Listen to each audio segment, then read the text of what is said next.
Hey guys, how are you? Good, how are you? My name is Hang, and I'm a student here at the University of Toronto Institute for Aerospace Studies Autonomous Space Robotics Lab.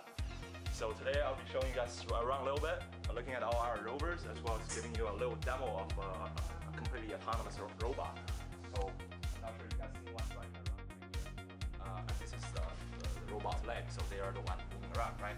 And on the top we have essentially a barcode. So like when you buy stuff in stores, you see all these barcodes on the back of the package. So they are on space. And that's our specialty in this lab here is in space, a number of constraints. Number one is you don't have a global position correcting system like the GPS you have on Earth, which is very helpful on telling you where you are exactly at any moment in time. So in space, rather, you need to have a different type of system that relies entirely on what is available on your vehicle. Sure.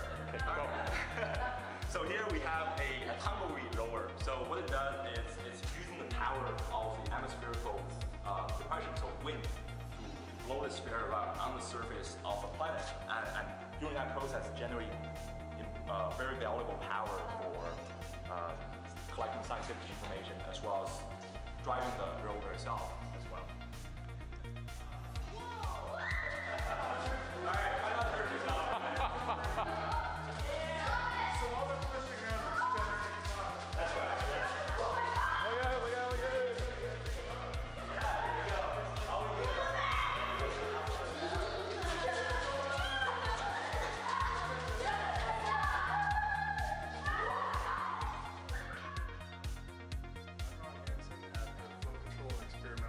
Laboratory, and today we're going to be talking a little bit about some of the aerodynamic measurements we do here. Perfect. Alright, let's stay in up there in the middle section at the top.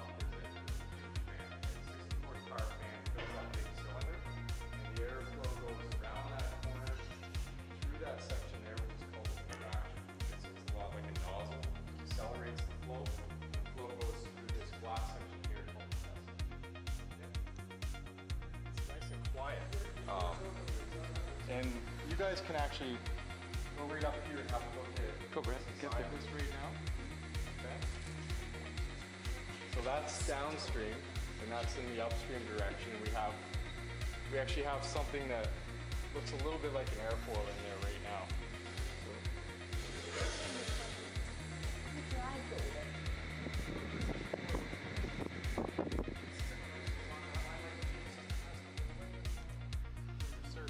This is the high voltage electrode here, and what you'll see is right along that upper edge, it's going to turn purple when I turn this on. You had a question?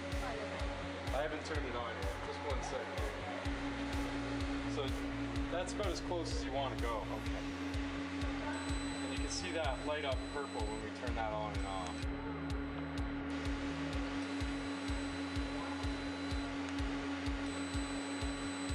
Might not show up too well in the video. So don't do it. But what is happening there now then? That air right above that high voltage electrode is becoming ionized. And right at the surface where that ionization is occurring, it's generating an airflow. So we can use that, put on top of airflows for flow control applications. Alright, hi, welcome. This is the UTIAS flight research simulator here that we're going to take a look at. Which is, we use it here to try and improve flight simulators that are used for training pilots. We don't do any pilot training here, but instead we occasionally bring in pilots and test out things to see what they like and what they don't like to try and improve the simulators that they are going to use for training. So ours is set up a little bit differently. So we'll just talk about it a little bit first, and then since that's going to be pretty dull for you anyway, what we'll spend more time doing is actually sitting in the simulator flying this thing around a little bit. Just try and fly some airplanes. Now we're accelerating, so you can see that little gauge on the left there is actually moving now. So we're going to wait till that gets to about 150 or so, and then we're going to very gently pull back. Now this thing's like a big old Wait. Wait a little bit longer. There you go. Now just gently start to pull back. Oh, wow. Push forward a little bit. Because the deal is, this is like a big old 747 kind of size airplane. So it's not like a fighter jet that you can go screaming straight up or anything. You have to be sort of slow, gentle movements with it. Why would that moves that moves? Because they're physically connected underneath the floor there. Because if you think in terms of flying a real airplane, there's a pilot and a co-pilot normally. Yeah, And they need to... To recap, this is Flight Systems and Control Group. My name is Saurabh and this is Dennis. And we'll be talking about today working on different control systems for different flying objects. So, basically, as I said, we look into all sort of different flying objects, aircraft, spacecraft, quadrotors, helicopters, and also flying wings, and we try to control them.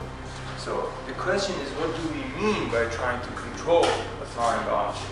So imagine that you're driving a car. What you're doing, you're manually controlling the car, steering it from point A to point B, whatever object that you're controlling for us.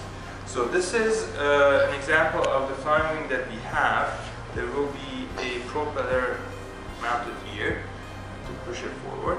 And here we have all the batteries that we need to actually function the motor and also the other instruments that we have. Okay, so this is our quadrotor that we have. It has 4 rotors. Unlike it's similar to a helicopter. It just has 4 rotors, hence the name quadrotor. So, the reason we have it here because we can not always fly these flying wings outside because of the nasty winter weather that you may get, like high winds. A day like today that it's all raining, it's not a good day for flight tests. So we can fly these indoor, and by having them, we have the luxury of being able to do flight tests year round, which is a good thing. But the problem is that these are very, very unstable, so it takes a very advanced control system to control it and stabilize the system for us. And what Dennis is working on is to first control it and begin to steer it from point A to point B and so on. And the other thing is to use a vision system, so a camera on board or on a ground vehicle, to basically pass information to this. Okay, for example, if you have a target which is moving